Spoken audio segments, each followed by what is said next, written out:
Hello and welcome to the Lightspeed quote unquote podcast. I'm your host, Gang Snow. In this very experimental venture, we've got Lightspeed Executive Assistant Dana Kalasa here. And we've got Greenie McLepry, Connie, Sean Mullen.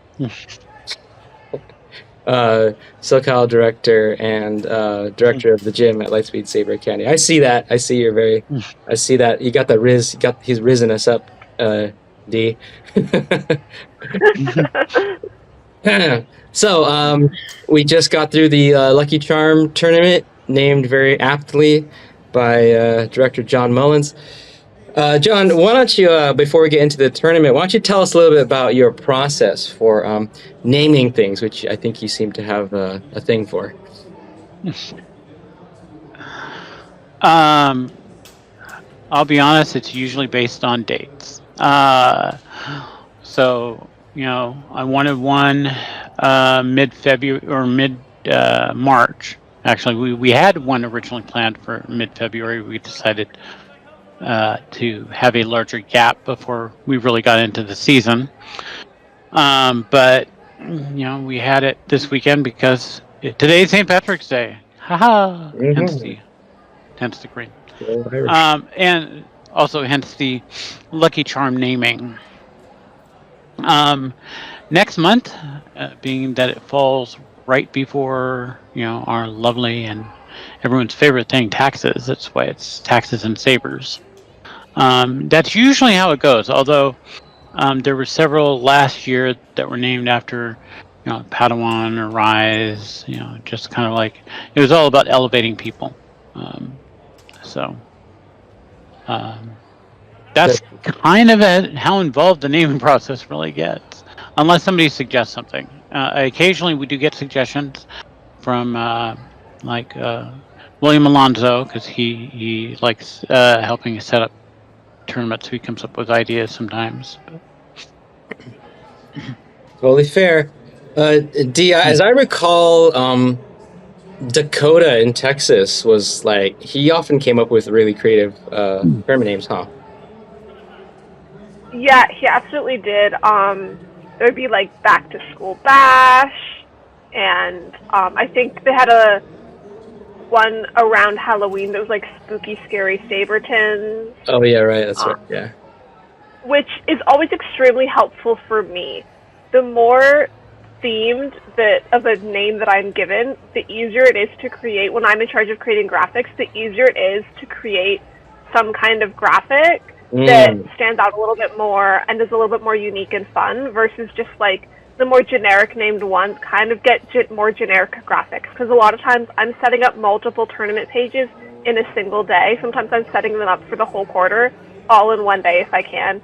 So I'm doing 5 or 6 or 7 tournament graphics sometimes in one day. If I don't have an immediate idea of okay, this is a fun little theme design that I can do for this tournament, it gets a basic one because I don't have time to sit there and think of something really creative. So someone putting in just a little bit of extra effort to create a fun or clever tournament name or theme makes my job 10 times easier. I'll remember that. I will get even more creative in the future. I would appreciate that. Oh, man. And then, I'll have a lot of fun with it, too. If I get really creative names, I'm I have this idea. I'm so excited to put this one together. Yeah. All right. I foresee some really bonkers stuff coming up really soon, because if I know John, and I think I know John, yeah, I think, D, you're going to have some wild stuff to do in the near future. Okay. I look forward to it. Let's talk about the tournament at Lightspeed Saber Westminster. This event kind of coincided with something else going on. Want to tell us about that, John? Yeah, as it turns out, and not pre-planned on my part, the Anime Night Mart was also at Westminster Saturday and Sunday. And for those who don't know, it's a gathering of people who are into anime. There's a bunch of shops out in the mall proper. There was a ton of people. People dressed up in cosplay. I think there was a cosplay contest. Actually, I think I heard announcements for it, but we were busy, so I didn't get the chance to see it. But there were a lot of people, and we capitalized on it. We put one of our rings outside the studio. For those who are not aware, the studio is a space in an enclosed mall, the Westminster Mall here in Orange County, and we got to bump out basically one ring, and it was great. It was great getting people. We had people encouraging, like, if you weren't fencing, my rule to people in the pools was, if you're not fencing, try and encourage people to cheer. You know, like we were handing out free class flyers. We got to the point when Jose took a spell from me head reffing, so I could get a break. We got a noise complaint from our next door neighbors because we had people cheering. It was amazing. It was awesome, honestly. I'm kind of proud of it, actually, that we got people cheering because it's a 2-story mall. We are on the 1st story. There's a sky zone above us. People were lined up on the rails watching, and people were behind us. It was great getting that much exposure. I could not have planned that better if I had tried, honestly. That worked out really, really well. And we are really trying to make sure that we keep events going the days that the night market comes in, because it really is very synergistic. We got a good amount of interest. So it was great. Yeah, it's a little bit of a shame that Dinah was in the inside box, so it wasn't... she didn't quite get to experience that as much. But I think that's another reason that we should try to keep the boxes close to each other next time. It would have made my life easier because it was really hard to floor monitor both boxes simultaneously when they were that far apart. And then B, probably would have just helped tighten up the action a bit more so that people could see more things happening inside rather than just the one thing outside. But in any case, Dinah, how did things go in your box? Did you see any really cool matches while you were reffing, or any particularly cool moves while you're inside? Well, first of all, it was really funny actually being on the inside because I was also facing the back of the gym, so I couldn't see the crowds or anything like that, but I could hear it. Every so often, like, I would hear really big cheers. I would hear people start just chanting a fencer's name or chanting, like, a color, and that was really fun. There was just, like, even inside, even not being able to see it, there was this really fun energy that sort of spread all the way back to us. So yeah, it would have been really nice to have actually seen more of that and seen what the crowds were like. Our box was, I don't want to say uneventful, but definitely, like, we didn't have that energy, and I think that did change a little bit. But I remember against Chris had one especially really good match where I think the entire thing was him. Oh, right, there were two Chris's. Chris Isom, which was a nice, lovely surprise visit. He was. Yeah, and just in case anyone is not familiar, Chris Isom was a former member at our gym at Lightspeed Saber Academy, and he was also the national champion for 2024. So that was quite a surprise. Does anyone want to share how he appeared? Oh yeah, totally. Let me. So early on, because we ran classes, normal Saturday class before we had the tournament yesterday or Saturday, and while I was working with the advanced folk, two people in inflatable dinosaur costumes come bouncing into the studio with lightsabers. And as I realized that the blades are Lightspeed blades, that's when I realized that the one in front is Chris Isom.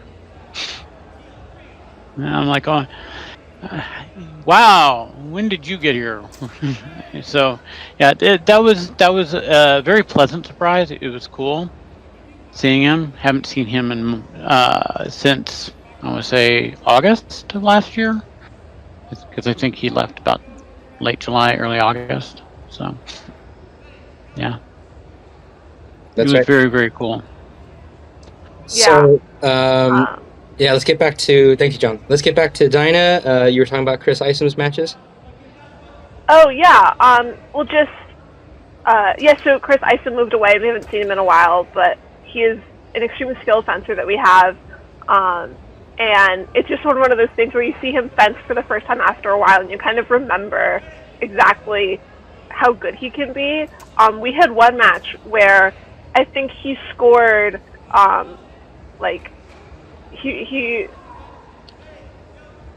he scored, I think, clean hits the entire way through, and he won, what would that have been, 12-0 against his opponent or something like that. Bam, bam, bam, bam, bam, and we just went right through it. And it was really impressive to watch, but also just, well, the skill and technique in watching that happen. We can, in fact, look that up. Maybe we don't want to do that. Yeah. But I think I know which match you're talking about, looking at the stat. Here. Oh, was that a pool or a bracket? I believe it was a pool. Okay. All right. I'm not quite seeing it yet, but whatever. Oh, I think I see it. Yes. Okay. All right. Well, we'll maybe we'll keep that to ourselves since it's a relatively new person. I see. So. Yeah. Although I can see from the box data that he honestly had pretty dominating victories over most of his opponents, actually. So maybe except for one. Yeah, maybe we don't need to be so shy. But yeah, he soundly defeated Jacob Arias, Matt Pointer, Brian Lee, Leo Isalis. And then the only person he lost to was Kevin Degnan, who is actually a B rank, actually. So that makes sense. Yeah. So good on Kevin. Yeah, that was a great fight. That was a fun one also. I think that looking at the box, Kevin and Chris was that I was sort of most excited to see them fence. Yeah. I don't remember exactly when Kevin earned his B, but I know that I do. he earned it at Ghost. He earned it at Ghosts and Ghouls, Ghouls and Glow Sticks, because he earned his B the same night I earned my A. Oh. There we go. Okay. But yeah, so that was after Chris left, because Kevin is also an Academy member, and so for a while, Kevin and Chris should have overlapped in their fencing, and so I was excited to see kind of Chris has been away for a while, and Kevin has been very quickly increasing and getting very skilled. So I was really excited to see those two go up against each other and kind of all the changes that have occurred while they've been apart in their fencing. And Saturday was the first time Chris and Kevin actually met, because Kevin had come to the studio after. Mm-hmm. Okay, I thought Kevin had been with us longer than that. No. Him and his daughter Moira came after, and they were introducing each other on Saturday. Yeah. So it was. I wish I'd seen that fight. That would have been cool. Before we move on, Dana, how would you describe Chris's style? How would you describe Chris's style as a fencer?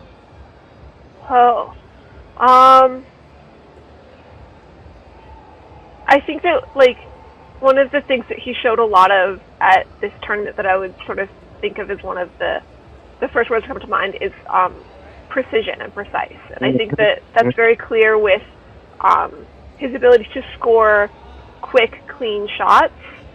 I thought that probably of all the fencers I saw at the tournament, he had the most cleans and I think that is one of his strong suits, is kind of finding those little openings and just going for them and getting in quickly and getting out quickly, and it makes for a very clean and precise fencer. Yeah, and by the way, if you we haven't published the data yet, but if you look up the tournament awards, Chris Isom has the Cleaning House Award at 43 clean shots for the whole tournament. No. No?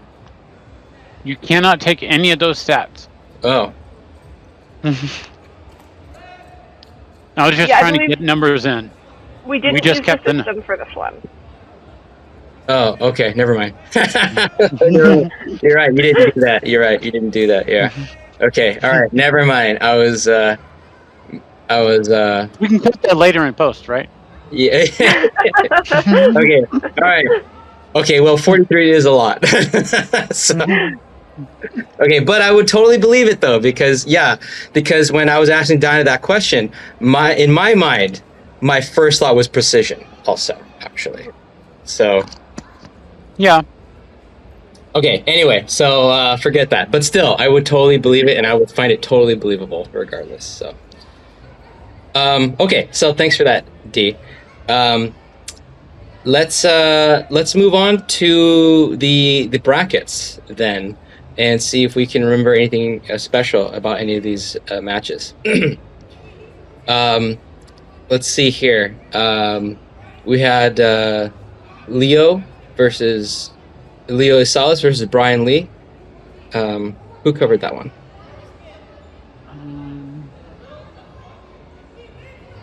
I don't remember. Okay. How about fellow members, Kevin versus Chris Tomlinson?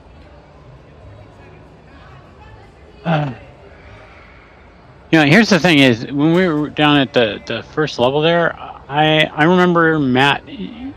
I remember reffing Matt and Sam. Mm-hmm, yeah. They were outside. Yeah, they were outside. I probably did. Oh, I had to have done Leo and Brian actually, and I don't remember it that well. Yeah, because I'm pretty sure I had Kevin and Chris Tomlinson, because that was, I think, the only time I got to see him fight that day. Okay. And I remember that I only got to see him fight that once. Yeah, okay. Yeah, and I got to see Leo twice, and that was the bracket against Brian, and then the bracket against Jose. Yeah, I actually remember some things about Matt Pointer's match against Sam Kalasa. Actually, there was quite a bit of crowd for that one. Actually. Yeah. Oh yeah. There was. Yeah. That's when. And there were a few people upstairs yelling at Matt to be like, "You better not lose to a girl" or something like that, But there was a lot of cheering for Sam though, as the underdog though. So they were very much in support for her. But obviously Matt has a bit more experience, but Sam still got a respectable 9 points against Matt though. So still a good match overall. Yeah, it was. The coming out. Jose and Leo again. Leo's a newer fencer. He's pretty fierce actually. He's been with us about a month. Yeah.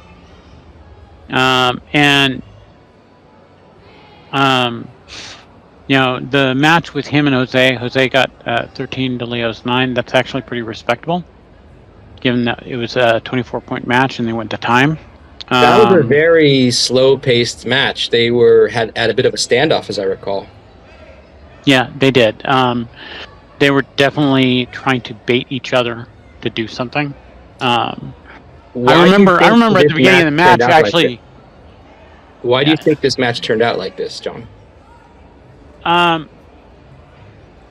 Well, at the very beginning, I remember I almost called them on taking too much time, because they were both kind of far. One of them was far back in the box, and I believe it was Jose at first. He was trying to encourage movement towards him.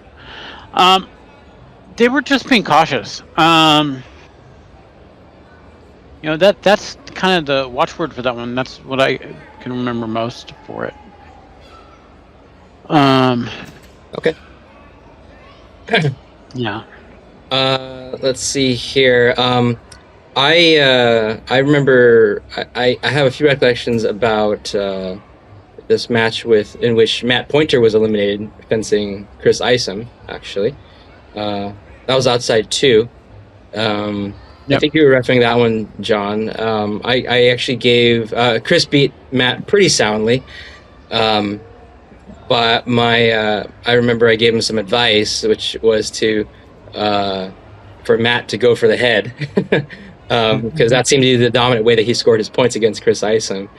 But Chris, and so Matt went for a lot of flunges actually, and but Chris showed his characteristic precision, and he was picking him off every time he tried to get in there. So that was a good demonstration of the two styles there. Let's talk about the crate versus crate here. We had Jose versus William Alonso. Who repped that one? Which was their rematch. For the day. Okay. Actually, was because that you? they had fought. Trying to remember because If we I know I don't repped remember, them earlier in the day. So if we they don't were in remember, the same school, and then I refed them in the brackets. Yeah. Because I did okay. Chris So and David. is there anything interesting about that one?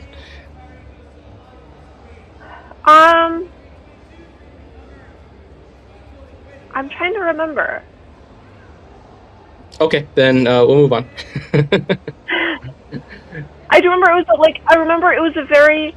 I had a lot of fun reffing. It was a good match to watch, but I can't remember any of the details of what stood out specifically in it. Okay, well, those are two fencers who know each other pretty well. They are, after all, captain and lieutenant. Although I can't remember which is which at this point. Jose is back at captain, and Will is co-captain. Okay. What Jose put? It's how Jose put it on Saturday. Did they fight for captain on Saturday, or what? What are you saying? No, I don't know. Jose. It didn't sound like they fought for captain. I feel like that would have come up more during the brackets match, and I didn't hear anything about that. True. Maybe it's the kind of thing where you decided you were fighting for captain after you win. This does sound like Jose. Okay. Chris and David. Chris and David have been both members of the academy for a while, and obviously haven't seen each other. The last time David wasn't able to make Lightspeed Menace last year due to personal injuries, and Chris took it, obviously. So this was their first chance in a very long time to meet each other again. And David did pretty well, but yeah, Chris just kept coming with that precision right over the top of David right through the end. Yeah, that makes plenty of sense. Obviously, Chris is probably a bit more agile, although David is pretty agile and fast too. But Chris just takes over the top with his with the precision and a few defenses. I'll go ahead and take us to the gold medal, if that's okay. The bronze was pretty crashy. It was between William Alonso and David Lazenby. David did beat Will and earned his C grade, actually, which he has been fighting for a long time. I will say that the scoring system really came into focus for this match, though, because it was so crashy for much of it. And then towards the end, David really finally got his proper rhythm and placement and scored a few key clean contacts towards the end. And it really, really mattered towards the end. So I will say that much. As for the final, was I reffing the final? No, you reffed the bronze. I reffed the final. Okay, all right. I definitely have a few things to say about the final, but John, as ref, please tell us about the final between Chris Isom and his rival Jose Ortiz Miranda. It was a good match. I mean, the point value was to 36. We went to time on it. It's at 31, by the way. Yeah, 31 to 26. It kept going back and forth. It was a fairly even match. It could have, honestly, at the end of the day, it could have gone either way. What is funny is when it finally got to that end point, there was like 1.5 seconds left on the clock, and they went for their starting position. And when the time went, Chris just backed up and let the time run off.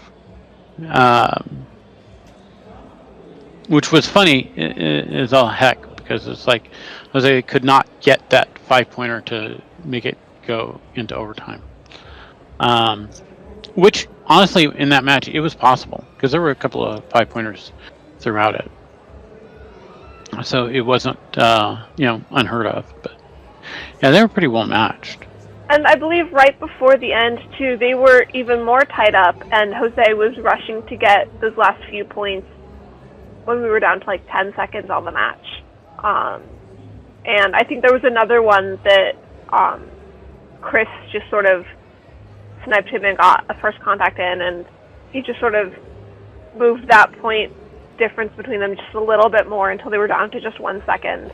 And there was no longer the chance for Jose to get that 5-pointer. But he had been trying for probably a couple times right near the end. Yeah. Yeah, if I could say something about that, actually, which I think is actually a really cool aspect of the new scoring system, which is that first of all, Jose was trailing for most of the match, as I recall, but he did score 10 points all of a sudden in just a few seconds, and shot up there was almost, I think he overtook very briefly, as I recall. He got two back-to-back, he got two back-to-back defenses, and so he's got 10 points in just 2 exchanges. And on his second counter, he was exuberant. I watched back the footage the other day, and he just exploded in celebration, because he was back in the game. I think a really, really interesting aspect of the new scoring system is that people have started to use defense when they're down, and they start looking at it as their best route forward. And we've seen a few people win out of nowhere with a 5, and when you score 2 back-to-back 5s, that's incredible. And you could see him try again for the third one too. And by my recollection, he did in fact land the hit. It just came in as indirect, so he didn't get that third one. But really, he basically got 11 points in a really rapid succession, which is incredible. And I think is a really, really cool change up from what used to occur. And I really quite like the way things have changed with the new point. Oh, yeah. Does anyone else see the same thing occurring as refs? Oh yeah, absolutely. It is far more exciting. Heck, as a fencer, just knowing that you can turn the tables is kind of amazing. I mean, a few months ago, we had somebody else who pulled 4 back-to-back. 4? Becca Moore. Yeah, I mean, that's what Becca did in that one match when she earned her grade. Right, that's right. A few months ago. That was before the 135, though, wasn't it? No, it was during 135 because she got 20 points.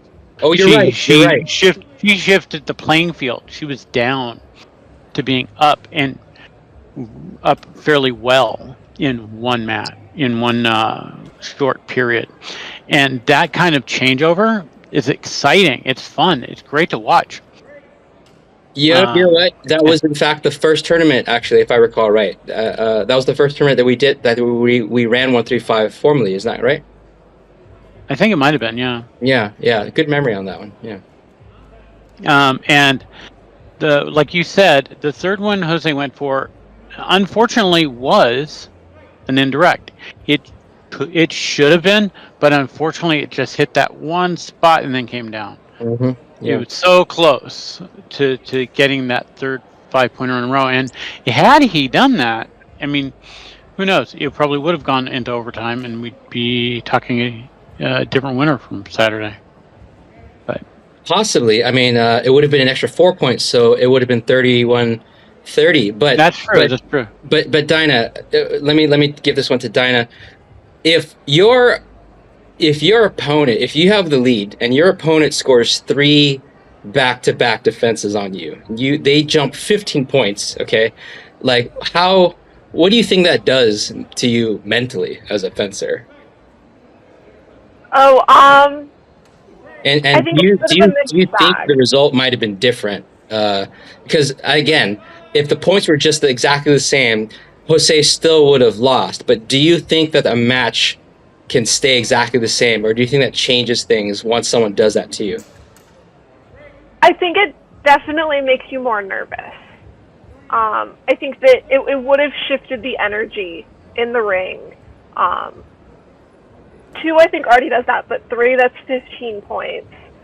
And I think that we would have seen probably a little bit more hesitancy from Chris, but at the same time, possibly even more boosted confidence from Jose, which can sometimes be your downfall. But honestly, I think that especially in a match between Chris and Jose, who both have such good energy, and who love fighting each other, and especially this is already a match for gold. I think that no matter what, even if it does make you as a fencer to see your opponent score 3 returns in such a short time, even if that does make you nervous, I think it also, even for you, is so exciting and so fun. Because it does sort of rejuvenate this energy, and all of a sudden it's you are really fighting for it, and you to win this match, you now have to prove that you really can do it, because all of a sudden the points are so close, and your opponent has proven that they are extremely capable of scoring these counterattacks against you. So you have to start thinking, and for me at least, that's always just such a fun experience, and it just does bring a lot of energy. Yeah. So let me build off of that and give this one to John here. We certainly have seen these kinds of defensive rallies before. And in other sports, they have a concept called a hot hands, where, once everyone feels like once an athlete has scored a bunch of goals, they're going to keep on scoring them. Like in basketball, they'll just keep passing it to that person, right? Because they got hot hands right now. John, do you think hot hands exists in Lightspeed? To a degree. I think where Dinah was talking about certainly is accurate. I think there's a psychological boost to the person getting them, and there's a psychological impact to the person who's getting the defenses against them. At that point, I mean, you could see it on Saturday. You could see Chris getting a little bit more cautious. That's why he stayed back at the end. It's why he was like, I'm not going to engage. I'm ahead. I'm not giving you a chance to even up, even if it's a chance like that, because it was too close. So to a degree, yeah, I think that's certainly true. I think it's also true, Jose's only loss the entire day was the gold medal match, right? He was flawless in the pools. Right. He had to win all of them to get up there. And I know that as a fencer, if I'm sitting there and I'm consistently going, my confidence that it's just going to keep building, keeps going, until somebody proves me wrong. That it's certainly true. So. Okay. John, I hear you've got to take off here. So if you want to do that, please feel free to do that. And thank you very much for joining us on the quote-unquote podcast. Diane and I will close it out. All right. Thank you, guys. Happy St. Patrick's Day. All right. Later, folks. Good seeing you. Bye. Whoa. Okay, this changed all of a sudden. Okay. Here I am, I think. Okay. So, overall, I think it was a pretty good tournament, and Chris took first. Makes plenty of sense. Jose took second. David Lasman took third, again earning his C, and William took fourth. Any do you think there were any dominant strategies or themes in terms of tactics or techniques that you felt kind of won the day or sent some kind of message about the tournament? You know, I feel like I saw a record number of hooks. Oh, I feel like almost every fencer that I refed, or at least every match, had at least one fencer using hooks. And I think that's also what we could attribute to kind of a lot of the cleans that we saw were these hook shots. okay, that's pretty cool. I really didn't expect, and I didn't expect that answer. That's pretty cool. I think it's really nice to see that coming out more, and I actually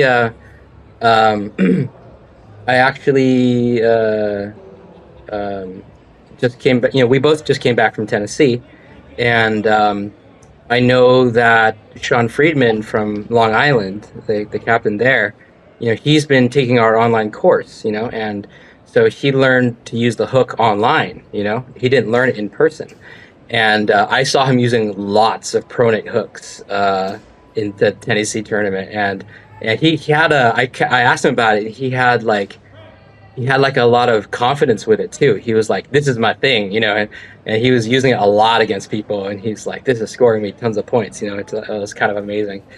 And he's so tall too, and has such long limbs that I'm sure he's still good. He gets a lot of reach with them too.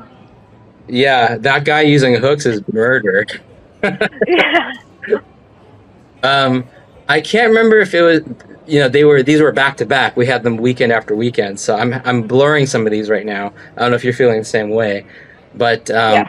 There were definitely some things. I know at some point I talked to somebody where I said, "I saw you doing it. I just wasn't. I just wasn't sure if it landed or not."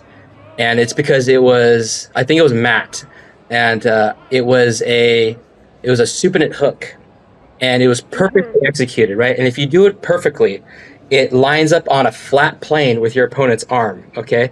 And as a referee, you can't, pardon my French, but you can't fucking see that thing when it's done with perfect execution, okay? And that's why I knew what he was doing, I just couldn't literally see it, okay? And I just couldn't feel it. And I talked to him about it later. I was like, "I saw what you were doing. I'm pretty sure you landed that, right?" He's like, "Yep, I totally got that." But it was perfectly executed, and because it's so perfect, the ref just can't see it. I had a few different exchanges where I saw a fencer come in, and it looks like they should have hit their target, but again, it was this sort of, just the angle it was at, I was like, that looks like it should have hit, but just, I didn't hear it, and it just like, my brain can't convince me that it actually did hit, so the best that I can give is this, like, I think something happened, but I can't confirm it.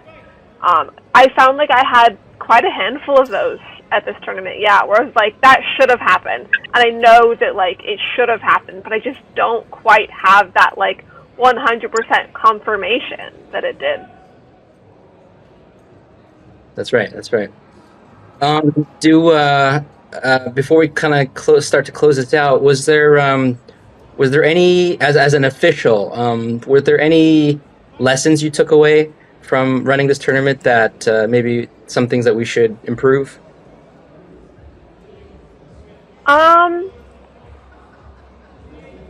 I don't know about lessons, but I found that this tournament ran very efficiently. I thought that I liked the interactive, like, training that we did at the beginning instead of the video. And then, I thought that it moved at a very good pace and that we weren't really too behind schedule. And I haven't quite sat down and been, like, thought through why I think that is yet. But whatever it was we did, I think that we should do it again timing-wise, because it ran smoothly, I thought, in that sense. Yeah. I think we only started a half hour late, which to me is pretty much acceptable. I mean, I don't like it, but it's acceptable. Um, and then, yeah, it was. I generally try to have all these done in under 4 hours, and it was pretty close to meeting that.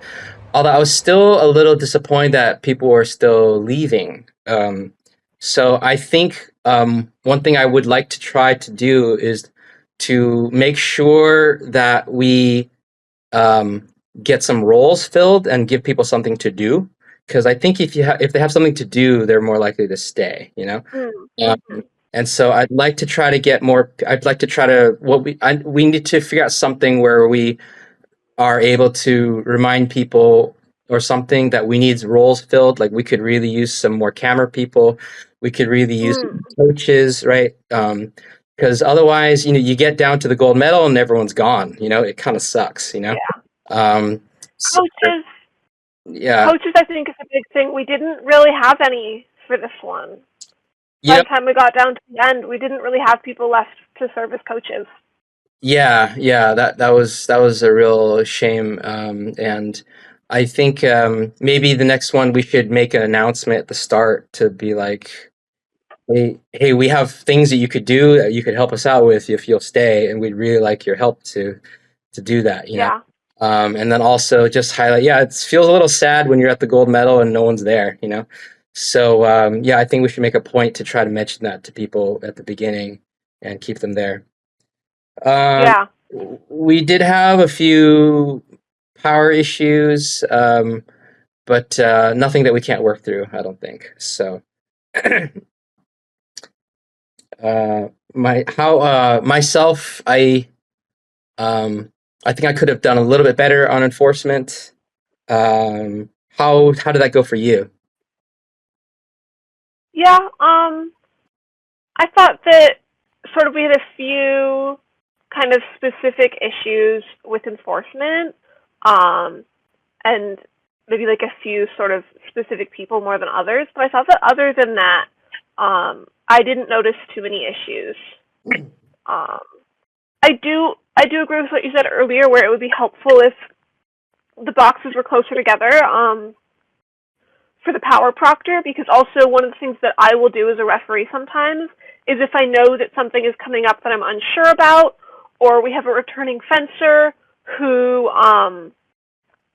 like had to be given warnings or even a violation in a previous match, I like to try and see if I can bring the power proctor back to me specifically for those matches. And it can be distracting or time consuming sometimes as a head referee to have, and also like not necessarily feel super great, both as a referee and probably for the fencers, to have to go track down the power proctor and pull them over specifically. And then it's like, well, that fencer probably knows that like it's for them when that happens, or like Yeah. just or even if it's happening in the middle of a match where I have seen, okay, this person wasn't a problem before, but now it's seeming like they might be, or just like these two people together, or I've seen this repeated action one too many times and I'd like extra eyes on it. Having to sort of like move far away to go bring the power proctor over to me can be kind of like cumbersome. And so I think that if it was easier to do that a little more quietly and a little quicker, I think that's another reason it'll be helpful to have the boxes closer together. Yeah, and I really take your point about the idea that it becomes obvious that you're specifically asking for the rules director for a particular person. Yeah. And I spoke. I had to cite a few people throughout the day. But yeah, I'm very, very sympathetic to what you're saying, and I tried to slip in as much as I could. If I was standing somewhere too long and I was like, I felt like it might be clear that I'm staring at one person for a lot of time, then I tried to move around a little bit. So I was a little less, too much like Big Brother and constantly watching over someone, which I have to do. But, obviously I think it could harm someone's psyche a little bit. Yeah. That's really the biggest thing for me is it's like I don't want to, even when we're having problem fencers, especially when they're trying to work with us, and I know that like they're receptive to what we're saying. I don't want having to pull over the power proctor to be something that makes it more difficult for that fencer or more stressful for them, or kind of like get them stuck in their own head. That's like not the intention. I just want to make sure that like everyone is safe and that that fencer is getting the guidance that they need, because if the power proctor is there and is seeing things right away, then it's a lot easier to like help guide that fencer through it and be like, hey, we have to give you these warnings, instead of like, if the power proctor is busy for half the time and misses the stuff that the fencer's doing, I feel like it's a lot easier for violations to rack up, because like, especially as a referee, when I'm doing double duty, I might miss some of the more subtle actions and only see the big ones. And then sort of the clues that can lead to like, oh, this person has a power problem today, can be missed. And it's only the like serious offenses that I might be able to pick up. So it's also, I feel like, more helpful for the fencer when the power proctor is there and we can start catching those things before they become serious issues. But it's still like, it's just a really bad feeling when it feels like we have to pull someone over to like babysit a fencer. That sucks for the fencer, it sucks for the referee. Even if it's not coming with the intention of like, yeah, we want to get this person banned. Obviously that's never the intention. But it just can like hurt someone's soul and hurt their fighting spirit. And that's no fair to anyone. Yeah, and I think also part of it mentally for me is also because that I know that I'm potentially black carding my own members, and and I'm sensitive to how they feel. I don't want them to be upset. Yeah. And so that's part of the difficulty of doing it. And I think that was part of what made it hard for me to enforce sometimes. I think I was more inhibited than I would like to be, for sure. So hopefully that's something that we can handle in the future with a professional staff someday. Mm-hmm. But yeah, overall, it seems like things were pretty good. We had a good final. Yeah. And yeah, we had a good showing and lots of new folks. And I guess the only thing I wished is that we would have had some more ladies for this one. But I think I have a good feeling for the next one. So Yeah. finally, I'll say the next one is also a novice tournament. That's right. It is a novice tournament. The next one, yeah. Yeah, and then before we close out, I will also mention that Dee was supposed to compete actually, but she graciously stepped out to serve as staff. So, Dee, thanks for doing that for us. Of course. Any final words before we close? See you at the next tournament. Okay, all right, very good. Okay then. So that's it. Here's our episode 2 of the quote unquote podcast. Thanks for that. I think that came from Kevin, by the way. I didn't come up with it myself. I just literally had no idea what we were doing or talking about. So I just said, this is the quote unquote podcast. So, great. So we'll talk to you all again soon. I think the next one is in 2 weeks. So perhaps we'll have another episode for you then. Okay. So thanks for listening. Thanks for watching. And we will see y'all in 2 weeks. Bye-bye, y'all. Bye.